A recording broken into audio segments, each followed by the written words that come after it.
Punha as mãos no fogo, pois jurava que eras tu. Esse livro aberto, tão sonhado, pus de lado os desenganos, cicatrizes de outros anos.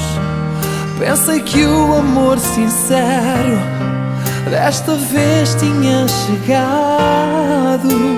Foi passando o tempo e a página virou. Tudo ficou prosa, sem poema. A verdade deu mentira, a traição criou rotina. E eu voltei a ver o filme com a cor da mesma cena. E hoje o final me condena, enganado por ti. Eu nunca pensei dizer estas palavras, nem o verbo trair. Esperei que voltasse a fazer-me o que fez, enganado por ti. A última coisa que eu acreditava, que tu me fizesses nem por uma vez, enganado por ti.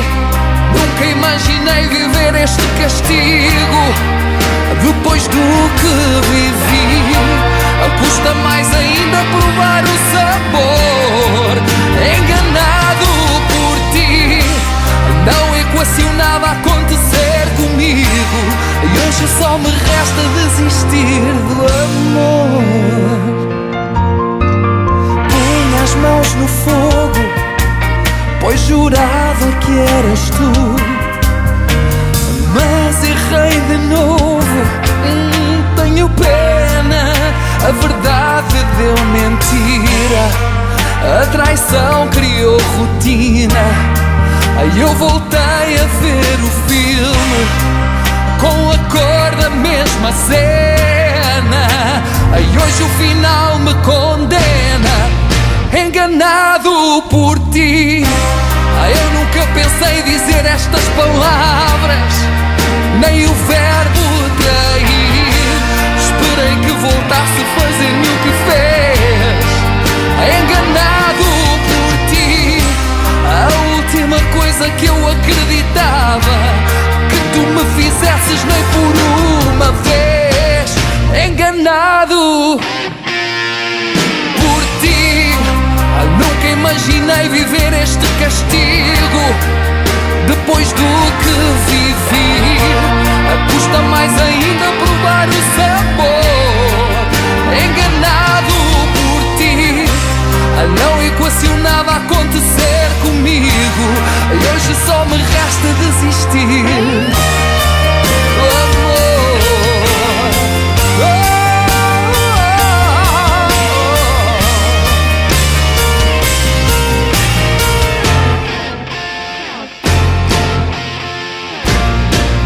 Enganado, enganado. Eu nunca pensei dizer estas palavras, nem o verbo trair. Esperei que voltasse a fazer-me o que fez, enganado por ti. A última coisa que eu acreditava, que tu me fizesses nem por uma vez, enganado por ti. Nunca imaginei viver este castigo, depois do que vivi. Custa mais ainda provar o sabor, enganado por ti. Não equacionava acontecer comigo, e hoje só me resta desistir do amor.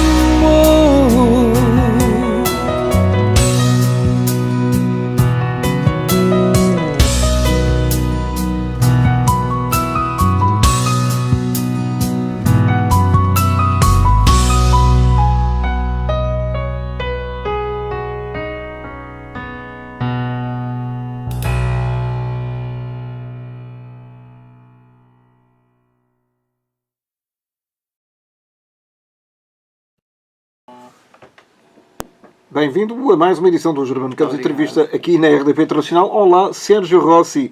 Boa tarde, bom dia ou boa noite, de acordo com a latitude, a longitude e a hora em que os nossos amigos nos estejam a ouvir e também a ver através da RDP Internacional, a ver, porque agora já temos, desde há um ano a esta parte, a possibilidade de estes programas serem também visionados, o que é sempre bom, porque as pessoas veem qual é o teu cabelo, a tua cor de cabelo, a tua forma de vestir, embora em rádio seja sempre muito mais descontraído, obviamente.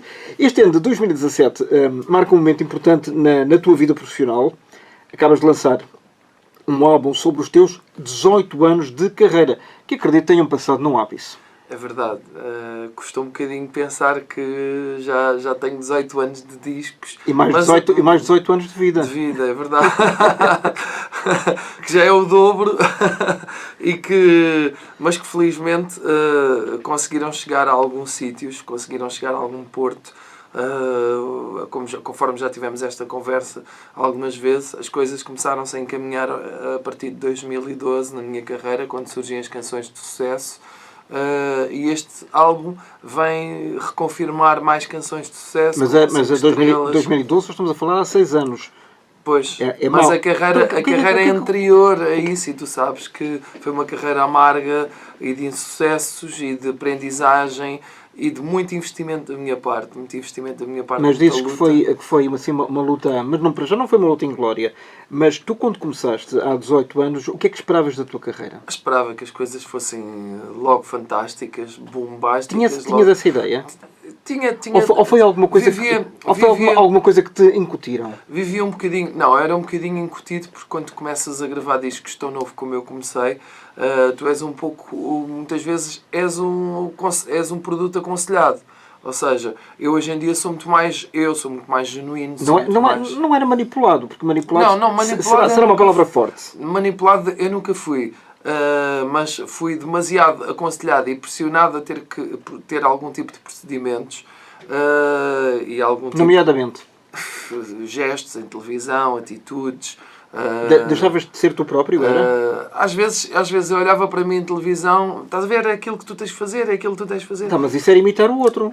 Exatamente. E então não interessa. Acabava por nunca, se calhar, cheguei ao público, claro, foi um início um bocadinho glorioso, porque tive sorte de pertencer ao seio de uma família de artistas, como a Ágata. Que é a tua tia? A Ágata, que já estava nas Doce, eu já cresci no meio, já nasci, já a minha tia fazia parte das Doce, que era uma girls band de muito sucesso nos anos 80. Ou seja, eu já nasci no meio, já cresci, ou seja, quando comecei a amadurecer e quando comecei a ser eu e a despoltar para a minha carreira musical, o facto de ser sobrinho da Ágata abriu-me muitas portas e despertou muita curiosidade. Mas isso tem os dois lados da moeda. Era aí que eu ia chegar agora. Depois, com o passar dos anos e com o passar dos tempos, com a mudança, o amadurecimento da carreira, esse início foi um pouco auspicioso para mim e foi um bocado feliz também, e promissor, porque fazes discos de prata, ainda se vendem discos nessa altura. Tens portas abertas, as coisas começam-se a desenlaçar. Portanto, estamos a falar em 99. 98. Final dos anos 90. É verdade. As coisas começaram a começar e a crescer e a nascer e pronto. E aquilo que eu pensava que poderia ser difícil e um sonho realizado, ao fim e ao cabo, tornou-se uma realidade. Depois, a partir daí, veio os anos onde vamos tendo que gravar discos. As editoras continuam a apostar. Mas tu gravavas por contrato? Não, nessa altura gravei por contrato. Eras obrigado a lançar um álbum de tanto em quanto tempo? De mais ou menos de ano e meio, 2 em 2 anos. Nessa altura, foi a primeira editora que eu tive e a editora que eu ainda estou, a Espacial. Entretanto, gravei o meu segundo disco. E quando vou gravar o meu terceiro disco, já contratualizado, já estamos a entrar em 2004, onde as coisas a nível da indústria discográfica estão a cair. Já nessa altura? Portanto, 2004, 2005. Portanto, estamos a falar antes da crise. Antes da crise do anos 2010, sim, 2011. Porque, entretanto, começa a aparecer a internet. Em força. Felizmente, em força. E tira tira-nos em força, mas nós não tínhamos a percepção nem os meios de utilização que temos hoje. Que também foi a minha salvação em 2012, a internet. Digamos que nem tudo tem Nem lado tudo é mau, negativo, e temos que saber tirar o lado positivo das coisas. E nessa altura começa a minha carreira a decrescer. Sempre continuei a fazer concertos, todos os anos, era essa a minha forma de subsistência, mas mantinha a minha atividade como professor de música paralela. Em 2002, 2003 comecei a dar aulas. É engraçado, Sérgio, nestas duas, qual é que era a tua atividade paralela? Era de professor ou era de músico? Era de professor. Embora custe um pouco a dizer, era uma atividade paralela porque eu tinha que pagar as minhas contas. Quis buscar o teu proveito. Tinha que pagar as minhas contas, tinha que sustentar a minha casa. Eu sou independente desde os 17 anos, 18, portanto, habituei-me a não poder, nem os meus pais, nem mesmo que eu pudesse e que eu quisesse, os meus pais também não me poderiam dar. Ainda hoje eu sou fonte de subsistência também da minha mãe, que tem, e toda a gente é do conhecimento público, portanto não estou aqui a fazer nenhuma coroa de glória, porque sou eu e a minha irmã que temos obrigações como filhos, quando temos possibilidades, ou mesmo que não tivéssemos possibilidades, o senso comum como bons seres humanos diz-nos que temos que ajudar os nossos progenitores. Ou seja, se a minha mãe passa dificuldades, eu tenho que fazer a minha mãe, dar-lhe qualidade de vida, uma senhora que tem 68 anos, e é uma obrigação minha, tal como também é uma obrigação para com os meus filhos. Ponto. Agora... E tens dois? Tenho dois. Não é como o Ronaldo, que já vem em 4. É verdade. Não, e ontem vi o Pedro da Rádio Comercial, que tem 6. Uau!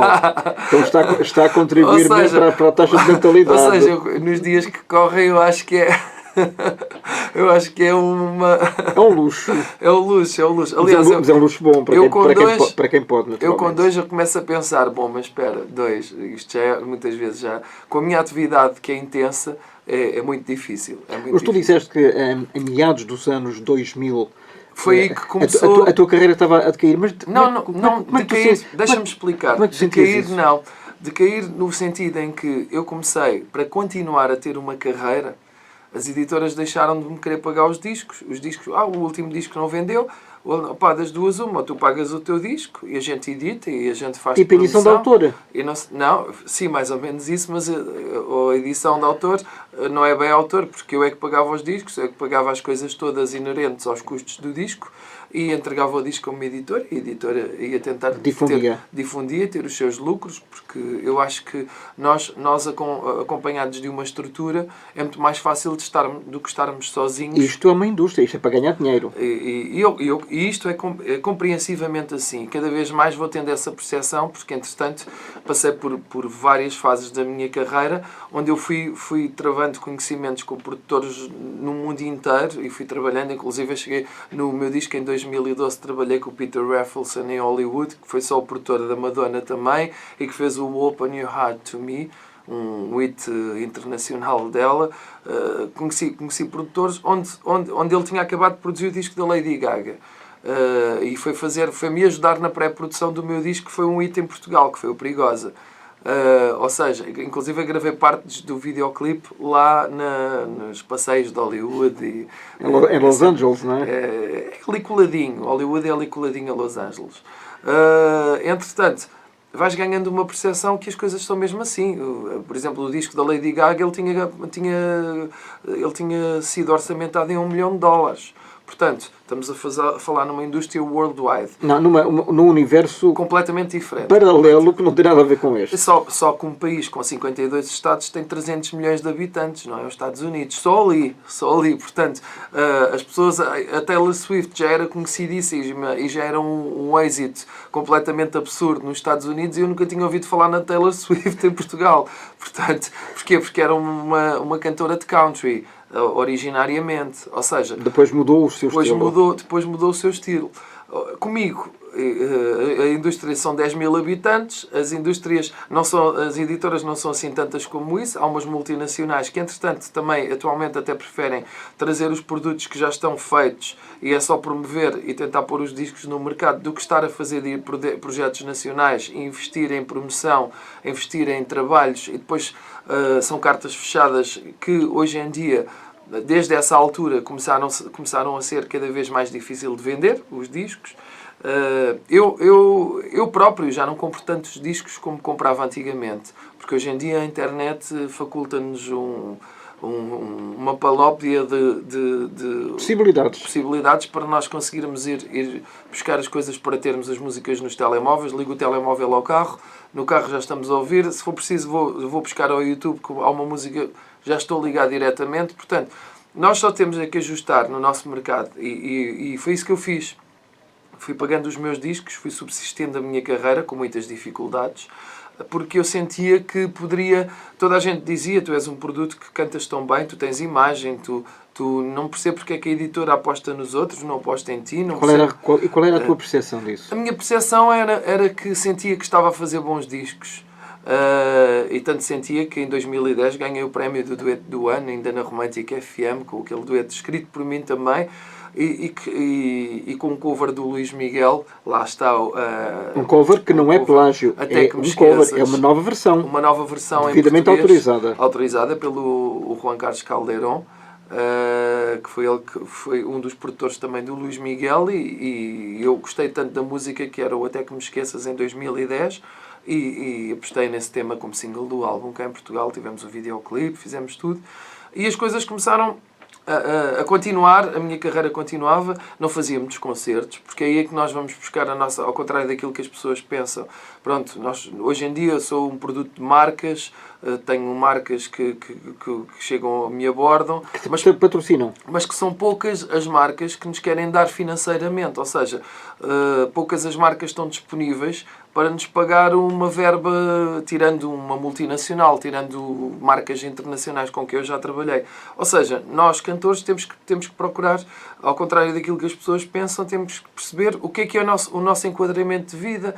Nós gostamos temos contas, temos comida, temos as realidades de todas as pessoas normais, a educação do nosso agregado familiar, ou seja, temos que ser pessoas coerentes, e eu, a partir de uma certa altura da minha vida, tive que fazer uma gestão, trabalhava imenso, não é? Trabalhava no estúdio, dava aulas, fazia os meus concertos, cantava todas as semanas numa quinta em Setúbal, na qual eu fui Relações Públicas, que era mais uma ajuda financeira que eu tinha para poder investir na minha carreira. Mas saiu tudo, passa a expressão, do pelo. Saiu-me tudo do pelo. Até que, abreviando a história, porque passei por muitas etapas, muitas lágrimas, muitos pontapés que nós temos que levar, porque por vezes temos que cair na realidade e perceber que às vezes nem é só o sistema que está mal, então temos que ir em graça. E foi o que aconteceu em 2012. Começámos a trabalhar no novo álbum, fui ter com o Ricardo Landu novamente, que já tinha gravado com ele em 2006. E foi quando a gente trouxe a Balada Boa do Brasil, que foi aquele que começou a bater muito em Portugal, comigo, a minha versão. E nesse disco surge o Perigosa, ou seja, Perigosa, que foi o tema depois do Mar Salgado, tema de uma novela no México. Começa a surgir a situação da internet começar a mexer com a minha carreira. Houve uma mudança de imagem, deixei de cantar com fados clássicos. Para os bons e para os maus momentos, a internet existe. Existe. Agora vamos, na altura, eu queria fazer um videoclipe, do Perigosa. E a minha editora disse-me, mas vais fazer um videoclipe por quê? Já não temos praticamente sítios onde apostar os videoclipes. O Top Mais na RTP também já acabou, porque tinha passado o meu videoclipe, entrei para o Top Mais ainda em 2010 com o Até Que Me Esqueças, mas pronto, eram discos... E terminou mais ou menos nessa altura? Pois. Ainda fui a tempo de ter estado nas tabelas do Top Mais, e também tive várias semanas no início da minha carreira. Por acaso é uma coisa... Terceiro lugar, quinto lugar. Já agora é uma coisa... Por acaso que faz falta aqui o top das canções mais vendidas? Faz para valorizar, para as pessoas terem noção de quem é que são os artistas que estão realmente no mercado. Se calhar as televisões estão a apostar muito nos espetáculos ao vivo, não é? Sim. Naqueles fins de semana. Sim, mas faz parte. Mas que não é a mesma coisa. Não é.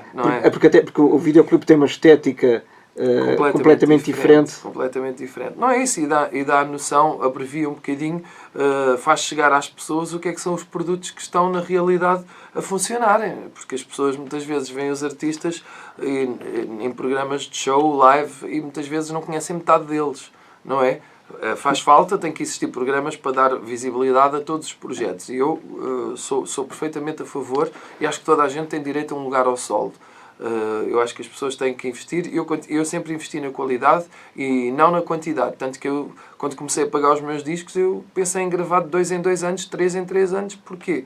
Porque era muito dispendioso e os meus discos não eram praticamente... Eu não gravava com o músico, não eram produções perfeitamente eletrónicas, não era... Made in casa. Made in casa, não é? As coisas hoje em dia mudaram. Toda a gente... Ou pior, made in quarto. Toda a gente tem um home studio, toda a gente acha que as coisas não funcionam assim. A gente tem que se fazer rodear de grandes profissionais. Não é à toa que existem os produtores especializados em produzir isto, o produtor especializado em produzir aquilo. Às vezes é interessante as pessoas que conseguem criar e fazer. Eu sempre achei que tínhamos que ter letras, tínhamos que ter expressão para chegar às pessoas. E mais, investi exatamente naquilo que me diziam para não investir. Ou seja, naquela altura que nada se acreditava nos videoclipes, eu existi no videoclipe. Foste contra a corrente. Fui contra a corrente. Achei que o álbum estava muito forte e foi precisamente o videoclipe que começou no YouTube, começou a fazer valer, acabou por atingir logo 1 milhão rapidamente de views e ali a gente começa a sentir que estás a fazer a mexer. Depois começas... Mas, Sérgio, desculpa, entre 1 milhão de visualizações e a venda real de discos, qual é a diferença? A diferença é que, na realidade, as pessoas começaram a comprar e o meu disco em 3 meses... já era o Perigosa e o meu disco já estava a vender no iTunes completamente descabidamente, ao contrário daquilo que não tinha vendido tanto nos discos, mas começou a vender os discos também. Ou seja, ali a editora começou-me a dizer, isto está a pegar, temos que investir aqui. Tem que se procurar, mas eu não... investir aqui.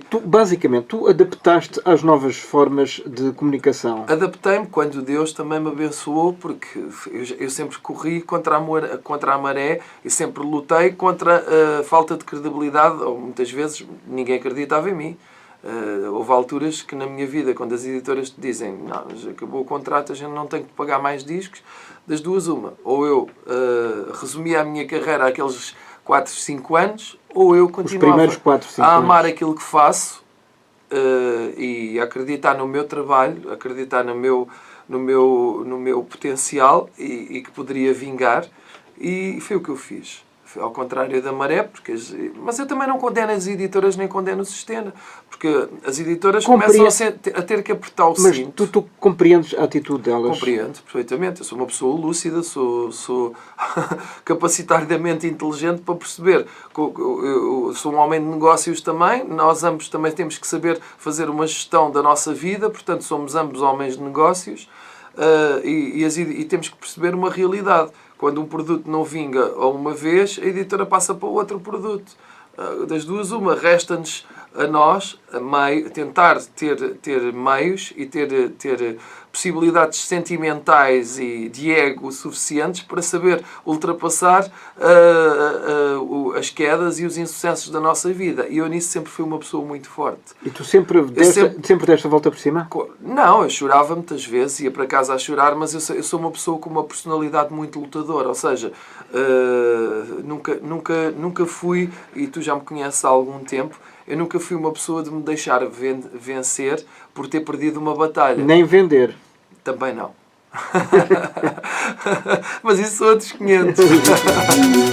Oh, let's do it again. Mr. Worldwide, fly away with us. Let's do it. 1, 2, 5 stars. Give it away. Give it away, give it away, give it away now. Come on. Baby, se me pedisses para quantificar, lady, o teu valor não sabia explicar. Por isso mesmo roubei a expressão. Não é Camões, mas é de coração. Palavras simples que um anónimo fez, que vou dizer-te ao ouvido outra vez. 5 stars. Eu dava-te 1, 2, 3, 4, 5 estrelas. 5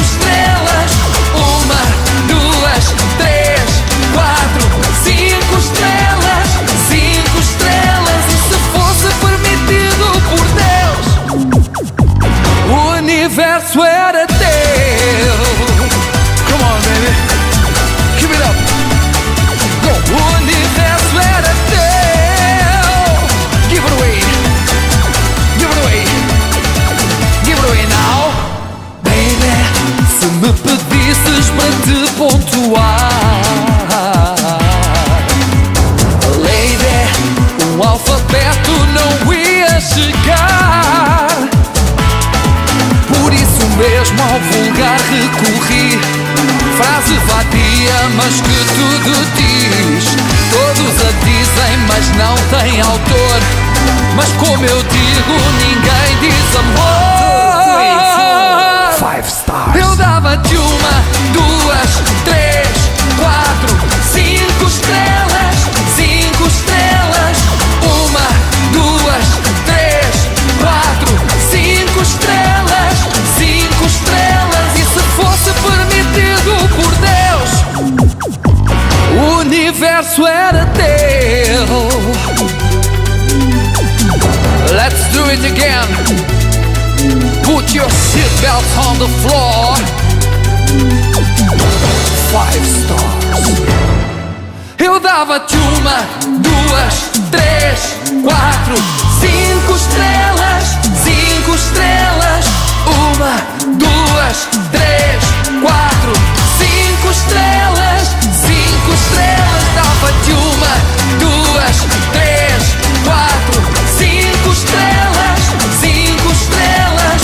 1, 2, 3, 4, 5 estrelas, 5 estrelas. E se fosse permitido por Deus, o universo era teu.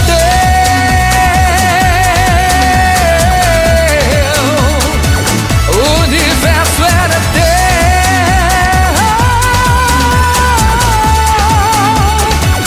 O universo era teu.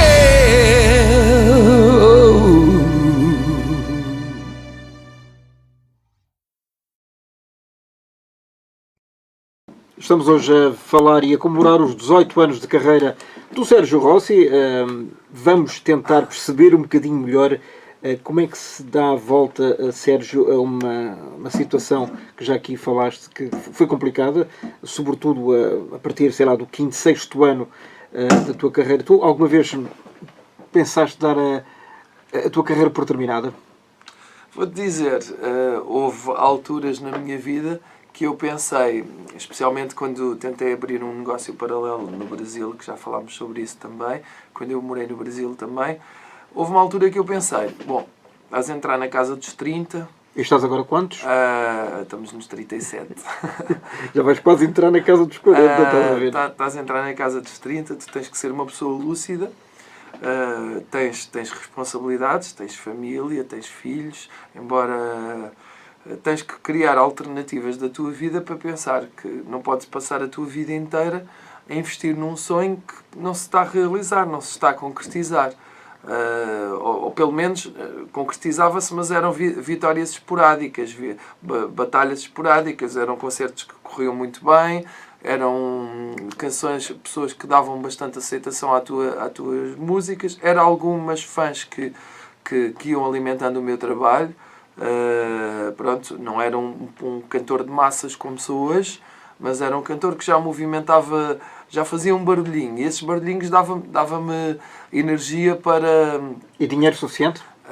Não me dava dinheiro suficiente, dava-me dinheiro suficiente para eu continuar a investir. Agora, lá está a lucidez de um homem de negócios, ou então de um homem de família. Pensas assim, tens 2 filhos, já começas a entrar nos 30, já tens que começar a ser lúcido na tua vida. Então tens que criar atividades, tens que criar negócios que te permitam dar mais qualidade à tua vida. Eu sou uma pessoa que gosto muito de viajar, eu sou uma pessoa que acho que nós temos que viver, não temos que deixar que a vida seja vivida. Nós temos que viver a vida. Eu acho que as coisas têm que ser assim. Eu sempre fui assim, sempre fui de vivo hoje, vivo hoje, porque eu não sei como será o amanhã. Portanto, ideias fixas. Ideias fixas. E temos que aproveitar a vida, respirar a vida dia após dia e com qualidade.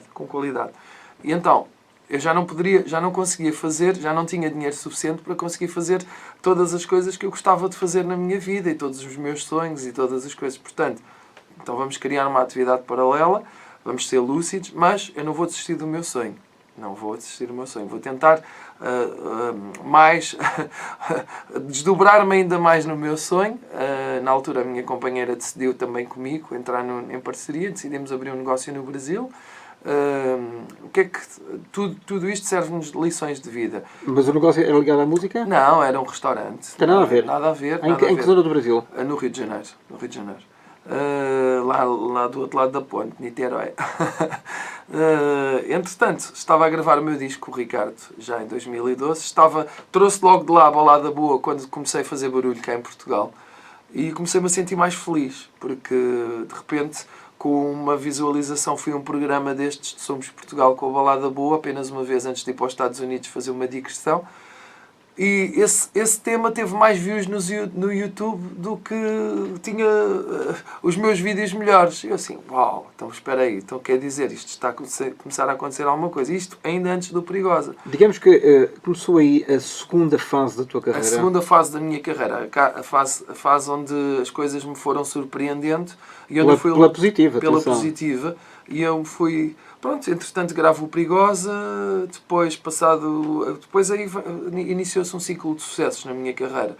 Depois do Perigosa eu continuei a seguir a mesma linha, veio o Som do Amor, veio o Menina Top, veio o Paranoia de Amor, veio agora o 5 Estrelas também, que tem estado, todos os miúdos me cantam 5 estrelas. Embora o álbum esteja relativamente um bebê, temos muitas canções com muito conteúdo. E amadurecemos bastante as letras, eu e o Ricardo. Tive bastante cuidado na produção dos vídeos. Ricardo Landum. Ricardo Landum, toda a gente sabe. Não sei se já tínhamos mencionado ou não. É verdade, o Ricardo Landum e o João Sanguinheira, que é o meu diretor musical. Sem dinheiro? Sanguinheira. Sanguinheira, que é o meu diretor. Estou a brincar. Mas toda a gente faz esse trocadilho.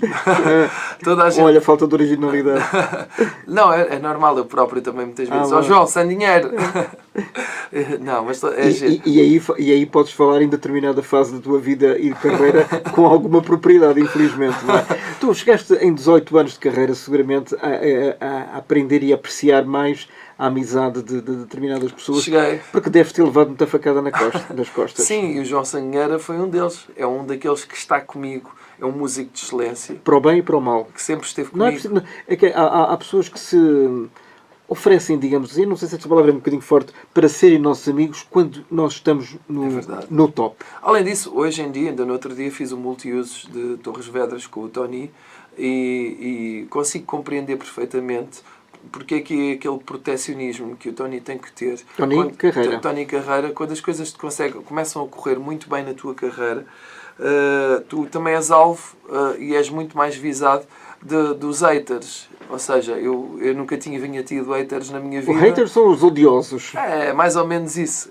É a mesma coisa. É a mesma coisa. Então, muitas vezes a imprensa alimenta um bocadinho os haters e hoje em dia os Facebooks, as redes sociais servem exatamente também para eles se manifestarem tal qual como eram as paredes das casas de banho antigamente, não sei se te lembras, acaba por ser um bocadinho as redes sociais hoje em dia, que também têm muitas coisas que também têm muitas coisas positivas e que eu alimento-me bastante pessoal e profissionalmente e divirto-me bastante nas redes sociais com os meus fãs. Mas não deixas, se calhar, as pessoas invadirem o teu espaço privado. Não, os haters eu alimento com um sorriso, os críticos eu alimento. Eu até publico, ainda no outro dia saiu uma crónica qualquer a dizer muito mal de um casaco meu e que saiu numas revistas e não sei o quê. Eu até publiquei, que feio, e até te mostro, porque eu até me divirto com isso. E a gente tem que saber tirar o lado positivo das coisas e tem que perceber que não podes agradar a gregos e troianos. Ou Sérgio, alguém dizia,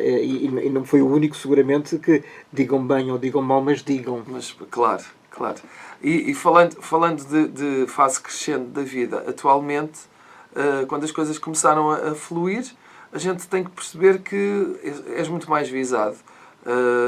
Começa a aparecer muita gente que gostava de estar no teu lugar, porque sou uma pessoa que atualmente tenho feito uma média de 100 e não sei quantos concertos por ano, 136 fiz o ano passado, este ano batemos os 100 e picos também. Ou seja, as coisas começam-te a correr, cantas em 13 países, a carreira começa-te a fluir sobre rodas. É lógico que começas a perceber que tens que ter um protecionismo mais hoje em dia e tens que ter uns pés bastante bem assentes da terra, porque as coisas são muito fáceis de derraparem. Eu sou uma pessoa que continua a lutar e a construir e sempre em busca de dar o passo em frente. Mas já te tentaram, digamos... É normal. armadilhar a tua carreira e a tua vida? Armadilhar é difícil porque sabes que as coisas quando começam a ser construídas com alicerces e conseguem ter uma plataforma sólida, que é o mais difícil não é gravar discos, o mais difícil é construir uma marca, uma carreira. Um nome? Um nome. E teres digamos que algo, conteúdo no teu trabalho que, por muitos haters que tentem e por muito que tentem fazer negativamente e aproveitarem-se de alguns deslizes, porque ninguém toda a gente erra, o erro faz parte do ser humano. Nós crescemos também cada vez que erramos, não é? Portanto, mas tu não és muito dado a escândalos nem a coisas assim desse género. Já tive também os meus escândalos e as minhas revistas cor-de-rosas. Então, lá nunca, para a gente se recordar. Toda a gente sabe das separações das mães dos meus filhos. Então, isso é um escândalo? Foi escândalos, histórias em tribunais, histórias de violências domésticas. Eu já fui enquadrado com montes de... E saíste ilibado? Saí ilibado. Aliás, no julgamento público, que é o mais importante para mim, saí ilibado, porque os meus concertos começaram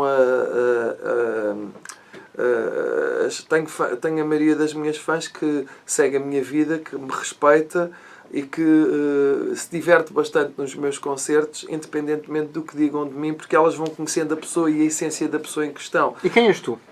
Eu sou uma pessoa perfeitamente normal, como tu já deves ter percebido. Já somos amigos há uns anos? Já gosto de me divertir como todas as pessoas gostam de se divertir. Nos meus tempos livres não me alimento muito de televisão, alimento-me mais de música e de composição e de YouTube e de ideias novas, porque trabalho bastante. Sou um workaholic. Também gosto de ler, gosto muito de viajar. Gosto de fazer programas com amigos, de ir ao cinema, jantares, apreciar um bom serão e umas boas conversas com pessoas. E vais ao ginásio também para manter o corpito, não é? Como é que sabes? Calculo. Não. Vou-te dizer, eu sou uma pessoa hiperativa e o meu dia hoje não começou assim porque levantei-me e vim diretamente para a tua entrevista. Muito obrigado. Mas o meu dia começa normalmente quando eu tenho aqueles dias livres. A minha manhã tem que ser... Vou correr no Parque Linear do Tejo, faço tipo 10 km. O dia ali refresca... Tipo 10 km, uma coisinha... mas é 5 para lá e depois 5 para cá. Exato. Pensei que fazias 10 km e depois apanhavas um táxi. Não. Levo o carro, faço 5 para lá e volto. Então, logo... E tenho necessidade. Mesmo fui aconselhado pelos médicos, porque toda a gente vê a minha energia nos concertos. Toda a gente vê que não é fácil. Aliás, o espectador sai cansado. De te ver a pular tanto. Sai. Quer dizer, sai e diverte-se bastante, porque a energia é precisamente essa. Aliás, ainda há bem pouco tempo senti com pessoas, com fãs que não conheciam o meu trabalho, foram aos meus concertos e que são seguidoras agora do meu trabalho. Porquê? Porque tinham a ideia, o que é que será o Sérgio Rossi? Deixa lá ir ver um concerto. Então, vamos lá ver na curiosidade. De repente chegam lá e a energia e a mote das canções é contagiante. Ou seja, as letras, o conteúdo do meu trabalho, pessoas que por vezes não seguiam o meu trabalho, acabam por se sentir contagiadas com os meus concertos. Mas há muito preconceito. Há pessoas que nem sequer conhecem o teu trabalho e dizem mal. Sim, já dizem. Mas acontece.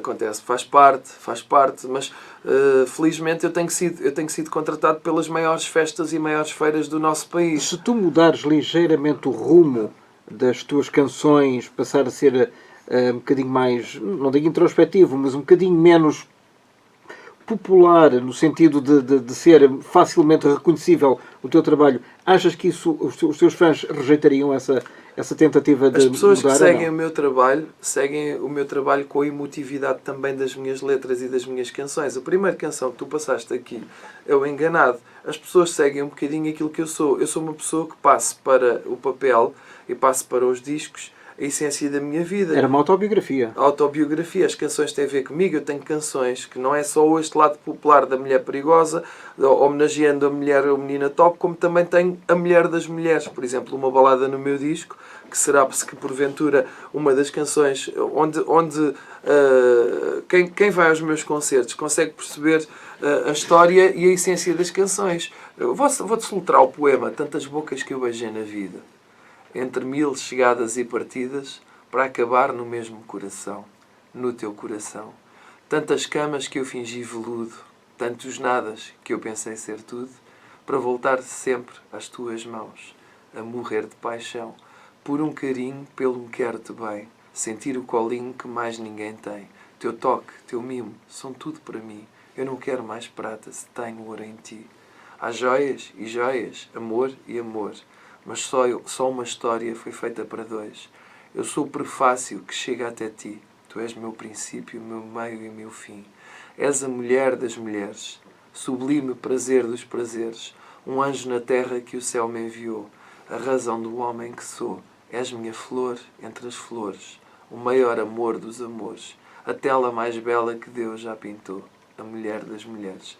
Ou seja, um cantor popular que tem canções dentro do seu conteúdo de trabalho e continua a ser um cantor popular e podem continuar a atribuir rótulos, mas eu agarro num instrumento... Mas os preconceitos são terríveis. Mas eu vivo muito bem com os preconceitos e as pessoas que começaram a aprender e começaram a seguir o meu trabalho, acho que conseguem perceber. Primeiro, as pessoas não gostam só do fator artístico. Eu passo horas com as minhas fãs, depois dos concertos. Aliás, eu acabo um concerto, como ainda agora acabei no sábado, na Maia, à 1h20 da manhã e saí de lá às 4. Ou seja, é muito desgastante para mim. A dar autógrafos. É muito desgastante falar para com as mim, pessoas. mas as minhas fãs, aquelas que fazem 53, 60 concertos, que estão em Bruxelas, que estão em Munique, que estão em Portugal, que moram na Suíça e que vão a 19 concertos, por exemplo, elas conhecem-me. Elas sabem, acompanharam a minha história, procuraram-se documentar sobre a pessoa e conhecem o ser humano. E eu, efetivamente, eu sou um ser humano perfeitamente normal com todas as pessoas. Apesar de ser um cantor, de ser uma pessoa, uma figura que a minha atividade tornou-me uma figura pública, eu sou uma pessoa perfeitamente normal, como todas as outras, com as emoções, com os sentimentos. Não gosto de ver más atitudes na rua, meto-me no meio de uma escandaleira se for para proteger alguém que eu veja que está a ser injustiçado. Se calhar é o meu caráter um bocadinho. Olha, há um senhor que hoje que me contratou no sábado, foi um dos organizadores, para cantar. Curiosamente teve há um mês comigo em Punta Cana. E ele não foi capaz de se dirigir a mim nem a mulher porque percebeu que eu estava de férias no resort e não queria. Mas ele reparou, ele e a mulher dele, e há pequenas atitudes que definem o ser humano. Enquanto toda a gente está a desfrutar das suas férias, eu fiz, mas não estou a dizer isto para toda a gente me fazer uma estátua. Eu fiz e volto a fazer e não preciso que ninguém saiba disto. Aliás, mas ele reparou e ele contratou-me no sábado passado porque apreciou o meu caráter, não só pelo artista que eu sou, mas porque achou piada ao caráter do artista que se levanta de manhã, está a tomar o pequeno almoço com tudo, não sei o quê, mas que tinha um saquinho ao pé de mim, quase em todos os pequenos almoços, onde eu enchia com iogurtes, fazia sanduíches, enchia de bebidas, porque nós vamos no regime de all inclusive, para quem não sabe, de férias, e nós pomos a pulseirinha e temos direito a tudo. Não estava a roubar, atenção. Não estava a roubar nada, estava a tirar uma coisa que eu tinha direitos. Embora os resorts não concordem muito com isto, nem os hotéis, mas pronto, como era uma coisa um bocadinho ilícita, eu levava num saco fechado para a praia. E eu todas as manhãs, tal como aqui vou correr para o Rio, gosto de ir correr na praia.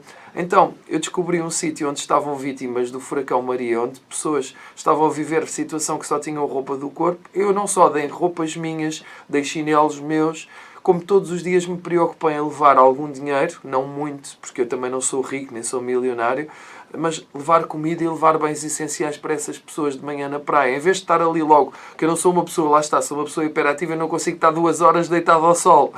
Mas tipo lagartixa. Vou correr pela praia fora e levava um saco. E eles conseguiram perceber o que é que eu fazia todos os dias no resort, porque estavam atentos, não é? É um português, é cantor, e comentou isso comigo agora. E eu achei que isso é bonito. E se calhar é isso que aproxima as minhas fãs de mim também. É o meu caráter também. É as minhas letras, que é a minha essência. Minha e do Ricardo Landum, porque somos nós que escrevemos em parceria. Mas é o meu caráter, é a minha essência. E acima de tudo, consegui passar para a música, porque a música é um ato de comunicar.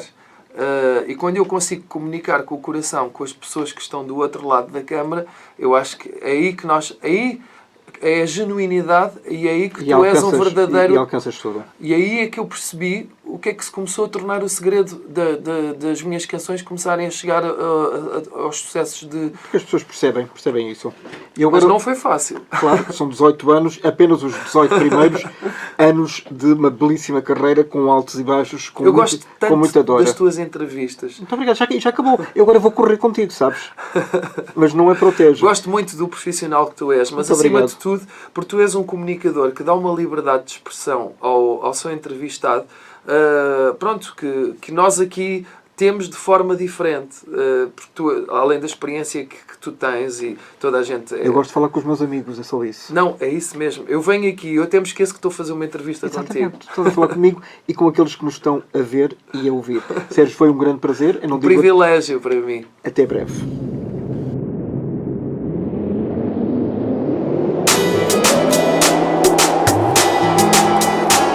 Dás-me sempre com a contrária, o teu não é mais que certo. E se estou na tua área, voas logo o céu aberto. E se acaso nos cruzamos numa nuvem por aí, em queda livre me fazes cair. Se nos junta uma tequilha, a conversa fica a meio. Deixas a mesa vazia, com o copo ainda cheio.